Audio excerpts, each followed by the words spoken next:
Sa nakaraang episode, nagkaroon ng malaking qualification ang grupo ni Isagi na kung saan magkakaroon ng selection sa mga player na maging kalahok sa paparating na Soccer World Cup Tournament. Maraming mga personalidad ang sumali para magkaroon ng pagkakataon na maipakita ang kakayahan nila pagdating sa soccer. Isa na nga si Isagi ang gustong makapasok sa qualifying tournament, dahil sa pangarap niya ito at maranasan na mag-champion at di lang ito, gusto niya rin na maging kilala ang Japan pagdating sa larong soccer kaya't ginagawa niya lang naman ang makakaya niya, dala na rin sa tulong ng monster na nasa loob niya. At sa pagpapatuloy, matapos malaman ni Isagi kung sino ang mga nasa kanilang koponan ay gusto lang niyang malaman kung sino ang magiging kalaban nila mula sa Team B. Ang laban na ito ay ang huling pagkakataon para sa mga wala pang pangalan at ipinahayag na magkakaroon ng kabuuang 5 laban na may tig-6 na oras na pagitan sa bawat isa. Upang maging patas ay ipinagbabawal na panoorin ang ibang mga laban at ang unang laban ay Team A kontra Team B, kaya pipili ng 3 miyembro ng random at ang unang miyembro ng Team A ay si Nijiro Nanas, ang pangalawa ay si Yori at ang pangatlo ay si Isagi, na nabigla nang marinig ang kanyang pangalan dahil hindi niya inaasahang lalahok agad sa unang laban. Ang 3 manlalaro mula sa Team B ay si Nakai Shiguma, Keru Serem Hadara at sa huli ay si Hima Chigiri. Nang marinig ni Isagi na si Chigiri ang kanyang kalaban ay medyo nabahala siya dahil kilalang-kilala nila ang isa't isa, pagkatapos magsuot ng kanilang mga uniforme ay nagtungo ang mga koponan sa laro. Nagpa siya si Isagi na mag-focus sa pagpapakitang gilas sa kanyang koponan at sa mga ganitong pagsubok, kahit ang mga kasamahan nila ay magiging kanilang kalaban, subalit nasira ang kanyang konsentrasyon nang marinig niyang sinabi ng kanyang bagong kakampi na si Nijiro, na sobrang excited siya. Nagpaliwanag si Nijiro na ganoon talaga sa lugar nila kapag sobrang sabik sila at sinabi rin niya na kapag magaling sila rito, makakalaban nila ang Team Under 20 at pagkatapos ay formal na ipinakilala ni Yi ang sarili at natuwa si Nijiro, dahil makakalaro siya kasama nito dahil sa 1 taon lang ang tanda niya kay Yi. Lumapit si Hiri at sinabi niyang second year din siya na tulad ni Isagi at nag-usap silang tatlo ng maayos. Nagulat si Isagi sa pakiramdam ng pagkakaisa na nararamdaman niya sa kanilang tatlo, hindi niya pa naranasan ito noon at dahil ang mga nakaraang karanasan niya ay puro kaguluhan at tensyon. Ang bagong team niya ay nagpapakalma sa kanya na isang malaking pagkakaiba at nagkomento si Nero na mula ngayon, maglalaro sila ng walang sama ng loob at si Yori ay nagpapatuloy ang laban para sa buhay. Alam ng lahat na mahalaga ang laban na ito dahil nakataya ang kanilang mga pangarap. Sinabi ni Sei na ibigay nila ang lahat para magkaroon ng pagkakataong kumatawan sa Japan at bagamat masaya sila sa kanilang bagong team, pagdating nila sa larangan ay sinalubong sila ng hindi magandang salita ng kalaban at tinawag silang mahihinang baguhan. Energetic na binati ni Nijiro si Rin pero nalungkot siya nang hindi siya pinansin. Sinabi ni Isagi na dati niyang naging kakampi si Rin at pinayuhan siyang huwag na lang pansinin ito dahil palaging ganoon si Rin. Dumating na ang mga manlalaro ng Team B at inutusan ni Karaza na sila ang bahala sa depensa. Bago magsimula ang laban ay naalala ni Isagi ang mga sinabi ni Igo na ang susi sa tagumpay ay ang pagkakaroon ng balanse sa sarili at ang kakayahang makipag-cooperate sa iba. Alam ni Isagi na kailangan niyang ibigay ang lahat sa laban na ito at isang mahalagang kondisyon para manalo. Ipinahayag na ang unang makakapuntos ng 5 goal ang mananalo dahil 5 versus 5 ang laban. Magsisimula na ang laban ng Team A kontra Team B at muli, kitang-kita ang hindi pagkakasundo ni Narin at Shido at samantala, si Isagi ay nakatutok sa kanyang sariling gawain at alam niyang ang pangunahing layunin ay makapagpakitang gilas. Unang task ni Isagi ay sagutin ang atake ni Narin at Shido na hindi madaling gawain at nabigla siya nang makita kung paano kontrolado nito ang agresibong galaw ni Shido, habang pinag-aaralan ang mga galaw ng iba. Napagtanto ni Isagi na kailangan muna niyang magbigay ng suporta at tumakbo siya kay Shido at hiniling na ipasa ang bola. Sinabi ni Shido na isa siyang baguhang maasikaso at kaagad na ipinasa ang bola. Nang makuha ni Isagi ang bola ay nag-focus siya ng mabuti at alam niyang hindi siya pwedeng magkamali sa simula pa lang. Agad niyang ipinasa ang bola kay Rin at naisip niyang ito na ang pagkakataon para magpakita ng galing sa pamamagitan ng pagkaka-cooperate nila ni Rin. Kung magkasundo sila ay walang makakapigil sa kanila at mukhang perpekto ang plano dahil matagumpay nilang naiwasan ang depensa ng kalaban at nadala ang bola hanggang sa dulo ng linya. Ibinigay ni Isagi ang huling pasa at habang si Rin ay papunta palabas ay biglang lumabas si Chigiri at ninakaw ang bola. Sabay sabi na kitang-kita sa mukha ni Isagi ang iniisip niya. Dahil dito ay napagtanto ni Isagi na hindi sila basta-basta palampasin ng kalaban at kahit na inaasahan na niya iyon, ngunit sa kabila ng lahat ay nagulat ang lahat nang biglang sumulpat si Shido at inagaw ang bola at alam ni Isagi na kahit nakuha nito ang bola, malalapit sa kanya ang mga kalaban at magagawa niyang makita ang mangyayari sa hinaharap. Nagpasya siyang makipagtulungan kay Shido na kung mapapanatili nito ang bola at maipapasa ito ay magkakaroon sila ng pagkakataon. Lumapit si Yagi sa tamang oras para ipasa ang bola pero nagulat siya nang biglaang gumawa si Shido ng pabaliktad na galaw, tinarget ang bola gamit ang kanyang sakong nang hindi tumitingin.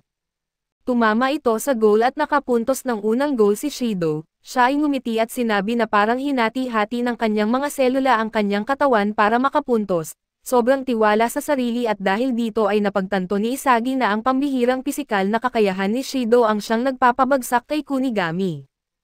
Si Karaso na tahimik na iniisip ang ginawa ay sinabi ni Shido na madaling naunawaan ang sitwasyon at nagpasya na gamitin ito sa kanilang pabor, nagpatuloy ang laban at alam ni Isagi na hindi pa siya nagpapakitang gilas kaya't kailangan niyang agawin ang bola at subukang muli. Napansin ni Isagi na naghahanap si Karaso ng mapasahan ng bola at nakita niya ang pagkakataong maagaw ito, dahil sa malayo ang bola sa katawan ni Karaso at gayunpaman nang subukan ni Isagi na agawin ang bola ay madali siyang naiwasan ni Karaso at napagtanto ni Isagi na inudyukan lamang siya nito.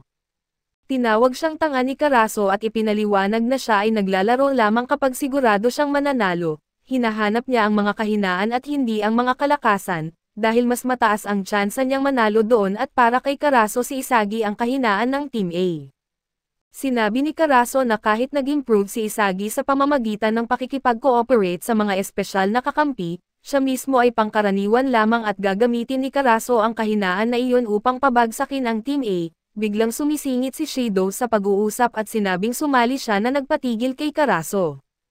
Nagpasya si Yagi na subukang agawin ang bola sa tulong ni Shido kaso hindi sila binigyan ng pagkakataon ni Karaso. Mahusay niyang pinanatili ang distansya sa pagitan nila at ng bola na nagpahirap sa kanila at napansin ni Isagi na pinipilit sila ni Karaso na baguhin ang kanilang balanse, naging hari siya ng mga amago o peke na galaw. Bago nila napansin ay mabilis na nakapuntos si Karaso ng unang goal para sa Team B at sinabing ibabagsak niya si Shido sa pinakamahina niyang bahagi, hanggang sa maging mapanganib ito at ngayon natabla na ang laban sa score na 1-1. Si Horori ay lumapit kay Isagi at ikinwento ang higit patungkol kay Karaso. Kilala si Karaso bilang The Killer, at kapag nakakita siya ng kahinaan gamit ang kanyang analytical na kakayahan ay susubukan niyang wasakin ang manlalaro hanggang sa dulo. Binalaan ni Hiri si Isagi na ngayon ay siya ang target ni Karaso at ikinwento rin niya na dati silang magkasama ni Karaso sa parehong youth team kaya't kilalang kilala niya ito. Isang bagay lang ang gusto niyang sabihin kay Isagi at aatakehin ni Karaso ang kanyang kahinaan, kaya't kailangan niyang gamitin ang kanyang mga kalakasan at napaisip siya dahil alam niyang hindi niya agad maaayos ang kanyang kahinaan sa isang laban lamang, kaya kailangan niyang magtuon sa kung saan siya magaling. Pumasok sa isip niya ang kanyang spatial awareness at ang kanyang galaw na walang bola, ang kanyang direct shot kaya magpapasya siyang gamitin ang mga ito at nagpatuloy ang laban. Sinabi ni Shido kay Isagi na gawin nila ulit ang parehong tactics sabay pasa sa kanya ng bola. Nag-focus si Isagi at nagpasya na siya at si Rin ay magbibigay ng kalituhan para makapuntos si Shido. Gaya ng inaasahan ay lumapit si Karaso sa kanya ng mabilis upang putulin ang kanyang mga opsyon sa pagpasa at dahil dito, kinailangan ni Isagi na maghanap ng paraan para maipasa ang bola kay Rin ngunit bago pa siya makagalaw, hinaharangan siya ni Karaso sabay sabi na siya isang mediocre sa mga one-on-one na laban. Handa nang agawin ni Karaso ang bola kaya't mabilis na nag-isip si Isagi. Sinuri niya ang estilo ng paglalaro ni Karaso at binibilang niya ang distansya hanggang sa kalaban, hinaharangan ang kanilang mga galaw at ang lahat ng kanyang mga galaw ay batay sa pagkontrol sa espasyo gamit ang kanyang mga kamay. Nang makuha ni Karaso ang bola ay sinabi niya kay Isagi na nakakasama ito sa kanyang koponan. Mabilis na lumapit sina Nero at Shido at balak na tapusin si Karaso sa pamamagitan ng pagtutulungan, ngunit nang ipasa nila ang bola kay Rin ay biglang lumitaw si Aether sa likod nila gamit ang mabilis at makinis na galaw, ninakaw ang bola nang hindi nila napansin na iniwan si Rin sa likod. Si Horori ay mabilis na napagtanto kung ano ang nangyayari at dinala ni Karaso ang mga kalaban gamit ang bola at habang si Aether, na kilala rin bilang The Dark Scorer o isang ninja, ay nagpapasok ng bola sa pamamagitan ng mga sorpresa. Ginamit ng Team B ang estratehiyang ito para makapuntos ng isa pang goal. Sinabi ni Hiri na sina Karaso at Eita ay dating magkasama sa second selection kaya't sila ang isa sa pinakamahuhusay na duo sa Blue Lock. Habang nagpapatuloy ang laban ay muling hinarang ni Karaso si Isagi na tinanggal siya bilang opsyon para pasahan ng bola. Kaya ipinasa ni Rin ang bola kay Hiri at hiniling na makipaglaro ito sa kanya at napansin ni Yagi na kayang gawin ni Hiri ang una nilang napag-usapan at nagbigay ito ng magagandang pasa. Nang makarating sila sa huling linya si Rin ay napalibutan ng mga kalaban ngunit sa huling sandali, hindi niya pinansin ang lahat ng iba pa at nakapuntos ng mag-isa na ikinagulat ng lahat. Napansin ni Yagi na ginamit ni Rin ang galaw ni Shido para sa sipa at ang goalkeeper ay hindi nakita ang bola. Kaya ang mga koponan ay ngayon tabla sa score na 2-2 at inamin ni Karaso na nasa ibang antas si Rin, samantala ay hindi maiwasan ni Yagwan na isipin na masama ang takbo ng laban dahil hindi pa siya nakapaglaro. Patuloy siyang binabara ni Karaso kapag mag-isa siya at sina Rin at Shido ay nakakagawa ng mga goal nang wala siya at sa ganitong sitwasyon, matatapos ang laban na wala siyang nagagawa at kailangan niyang mapatalsik si Karaso at maging isang mahalagang piraso sa opensa. Kaya tinanong niya ang sarili kung paano siya makakapagmarka sa laban na ito. Alam ni Chigiri ang iniisip ni Isagi na maliban sa 6 na pinakamahusay na manlalaro sa laban, wala nang iba pang nagiging standout at iyon ang dahilan kung bakit sila nagiging pawn na madaling palitan, ngunit kung pipilitin nilang magpakitang gilas ay gagamitin lang sila bilang bitag.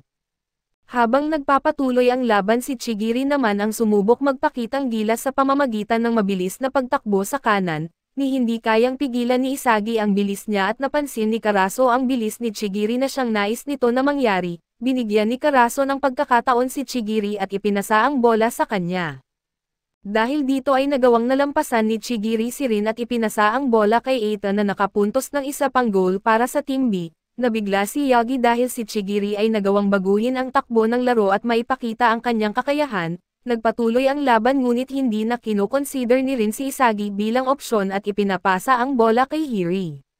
Dahil dito ay nagdesisyon si Isagi na pumunta sa lugar kung saan maaari siyang makagawa ng direct shot at maghintay ng pagkakataon sa harap ng goal, gayunpaman ay muli na namang hinaharangan ni Karaso ang kanyang daan na pumipigil sa kanilang pag-usad. Ipinasa ni Hiri ang bola kay Rin ngunit nabigla si Rin nang subukan ni Shido na agawin ang bola sa kanya na naging sanhi ng pagkaabala sa kanyang mga galaw.